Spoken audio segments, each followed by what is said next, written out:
You've probably had your kids begging you to get a puppy at some point, and let's be honest, deep down you probably want one too. But the cost is often a deciding factor in getting a new pet. So how much does it really cost to look after a dog from puppy years to the senior years? So today, Dr. Richard Thomas is going to help us out. So how much does it cost to buy a puppy usually? You can get them anywhere from free of Gumtree. Yep. Although they might not have been worms, they're probably not vaccinated or microchipped. You probably don't know what sort of breed they are. Don't know what's in them, don't know their temperament, but they could be awesome. Yes. All the way through obviously to yaps and things like that you can get them from as well. Exactly, which is probably the best value. Yes. Because they receive, funding, donations. Yes. They get very good deals from the vets to, do all the desexing and vaccinations and everything. Really, for what you get from those guys, probably the best value you can get in terms of getting a dog.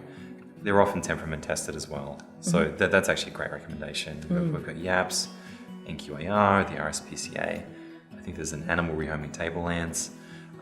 They're all very good, so that's a great option. Yes. But sometimes you have your eye on that, super cute, purebred, and you want a puppy, or a mixed breed spoodle or cavoodle, spoodle, labradoodle, Shih Tzu, multi Shih Tzu Peekapoo. You just bits of everything. So those designer breeds, designer breeds, I mean they're going to start $5,000. We found a Samoyed about $6,000. Wow. Samoyed, and look, this thing was adorable, but it's like $6,000. So that's the first thing is the cost, right? Of just the purchase of that pet. That's right. That's your first expense. Yes. Yeah, totally. Yeah. And you got to ship it to you, or depends on where it's from. Particularly if it's a rare breed. You haven't really had that. You haven't seen the dog for yourself. Haven't assessed the personality. There hasn't been a vet check. There's a couple of risks there. Yeah. And then what costs? You've got desexing after that. Okay, so as a pup. Yes, certainly. Initial vaccination course, ideally desexing, your first couple of heartworm injections, flea and tick prevention, your initial worming course. That'd be the bulk of your sort of first year expenses. Yeah. So the first year is probably one of the most expensive years because you've had the cost of the pet. And then you've got that, say $1,000, do you think? Probably budget that much. Yeah, between desexing, vaccinations, heartworm. Prevention. It's probably a little bit more even. Potentially with good tick prevention, but that's very much worthwhile. Yes. I think that it's worth pointing out that look, if they're larger dog, they're going to cost more than a smaller dog. Yes. Because we haven't even spoken about food yet. Yeah, exactly. Purebred dogs may cost more than smaller crossbred dogs, just because we're more likely to find some inherited recessive problem with them, and talk about taking care of that, something like that. So, heart murmurs and things like that. Heart murmurs, joint problems, very common, even skin issues, conformational issues. With purebreds. There's definitely a few. So, and a pet usually lasts between 10 and 15 years as well. Potentially. I've had some dogs make past 20. Wow. Some cats make past 20. Wow. Yeah. I mean, they're the outliers, but it's a long time. It is a long time. Yeah, when you think about it. So, yeah. So the RSPCA has an approximate cost per year for a pet. What's that? They do, yeah. So the RSPCA estimates your average cost per pet per year about $1,500. Okay. Yeah, and that's a very general average. Yeah. If you've got a large, purebred, old dog, your vet bills over a year can be more. Yes. But if you've got like a small, healthy, young crossbred dog, it's probably less. You know, so there's absolutely a range there. Pretty variable, yeah. So realistically, that first year is the most expensive That's the kind of hump and then for a the while. last years is quite as long as expensive. they stay out of trouble and avoid any major illness, or major accidents or anything like that. Yeah, that's right. Because the last years it's teeth problems and sometimes joint age-related, totally, arthritis, it's inevitable. Yeah. Heart disease, very common. They can often get blind, get cataracts, cancers cut out. All of the above. Because I think that's the saddest thing with people, they have this puppy, and then as soon as it's old, they drop it off somewhere like Yaps because they don't want to have to pay for the surgery that it requires and things like that. Yeah, I agree with that. It's sad when that happens. I mean, look, I respect that it's difficult to afford vet bills sometimes. That's just realistic. That's where people need to be smart with buying them, that they realise it's an investment for life. Worth considering beforehand. You're better off if you think maybe you can't. You're probably better off just not doing it. Yeah. Just because by adopting that dog, you are denying them the option to get a different home potentially. So I think you've got to think long and hard about it. I agree. Yeah. Because then there's a food cost. What is on average with food? Food cost, again, size of the dog. Yeah. And whether you're feeding them homemade $4 food. a day. Yeah.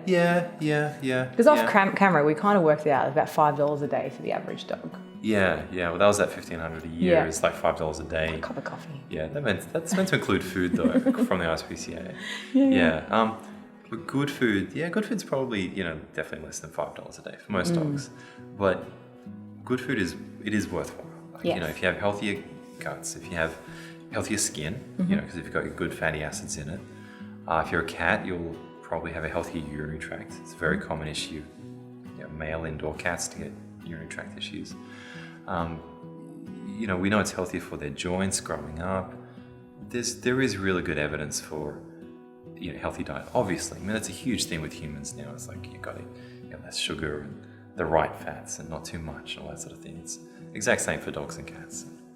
So what if your pet or dog suddenly needs surgery? What happens there? Like, what sort of costs are people up for there usually? Really, that's going to depend on the surgery. I mean, let's say they're a little dog, got a tiny skin tag, they're healthy. I mean, that's not going to cost the same as an emergency removing a spleen that's got cancer in it at like 2 a.m. in the morning out of a big dog, right? Yeah. I mean, to compare those two extremes, I mean, one might be like $600 or $800. Yeah. And the 3 a.m. spleen removal with a blood transfusion might be $4,000 or $5,000, potentially, and life-threatening. Yeah. There's a big range there, but that'd be your rough ballpark. Yep. Yeah. And I guess the other, speaking of big vet bills, not that it's a positive thing to talk about. I mean, there are some diseases that the expense can add up as well. Yeah. I mean, I personally have owned a beautiful like German Shepherd, purebred. But being a purebred, she contracted a very rare fungal disease, and I was lucky enough to have her insured. And we treated her for about a year for this disease, and even the cost price to me as a vet was about $15,000 or $17,000. But thankfully, she was insured, so I didn't have to pay about like 20% of that out of pocket, I think. And it meant that she could live an extra year, whereas normally the survival time is about 8 weeks from the time of diagnosis. Wow. Without treatment, yeah. And so pet insurance is a great thing to grab as well. It's a good idea. Look, if your own vet's got pet insurance, for your dog, what does that tell you? Yeah, get pet insurance. I mean, statistically, you're more likely to use pet insurance than, let's say, car insurance or home and contents or health insurance. Wow. Like it is the most likely insurance that you'll use. Yeah. Is pet insurance. Because I've never claimed my house, home and contents, never had a claim. My car, never had a claim. I think I've spent like $300 on my health in 15 years, Yeah. But my pets was like, it's never ending. Thousands. Yeah, exactly. It's like little buggers. Costing me money, but look, they're cheaper than children, Doctor. Exactly. And because we worked it out off camera. 15 years if they last, it's about 25 grand. Yeah. Whereas children are about 10 times that. And really, they're probably the inferior pet as well, you could argue. So You can leave them at home and no one judges you. Exactly, yeah. While it's fantastic to have a puppy running around the house, the costs can certainly add up. But don't be put off because, of course, adding a dog to the family will bring you many years of joy and love, and it's shown to bring better health to your family as well. But remember, only invest in a pet if you're prepared to invest for life. If you're looking for a trusted vet to assist you on this amazing journey with your new puppy, or even puppy preschool, dissexing, and all the things that you're going to need to know about having a new pet, get in touch with the team at Cairns Vets today.